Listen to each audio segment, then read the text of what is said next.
About basically a contingency plan is what I think you're asking me here. So we are working with other modes of transportation, including the shippers and truckers, air freight, to see how they can step in and keep goods moving in case of this rail shutdown. Okay.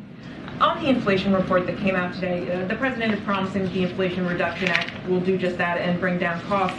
But this bill does not address food or housing, prices of which we are seeing going up. So what is your message to Americans who are seeing these rising costs? And are you confident that you're doing enough to finally bring these down? So look, the president has said for some time now, when it comes to his number one economic priority is to deal with inflation, is to make sure that we are lowering costs for for the American people, for American families, Americans who have to come around the table, once a month in particular to figure out how are they going to pay those bills. Again, this is why the event that we're having in less than 45 minutes to celebrate and talk about, you'll hear from the president about the Inflation Reduction Act, is so critical. That is why Democrats and this president did the hard work to get that done, is to lower costs on healthcare, to lower cost on prescription drugs, and also energy costs as well. Look, when you look at the data, the inflation data,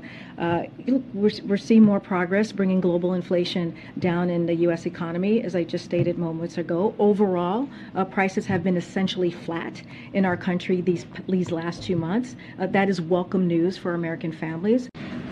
Over the weekend, the Vice President said that the border is secure, but we're on track to close the fiscal year with 2 million encounters, breaking last year's record. In the last month alone, fentanyl seizures are up 200%, and we're on pace to break that record also this year. So how is the border secure?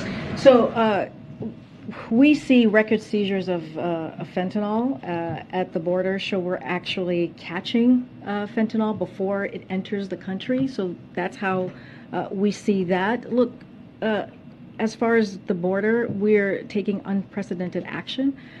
We had to fix something that was broken, especially by the last administration. We've secured record levels. This is what we have been able to do, of funding for the Department of Homeland Security.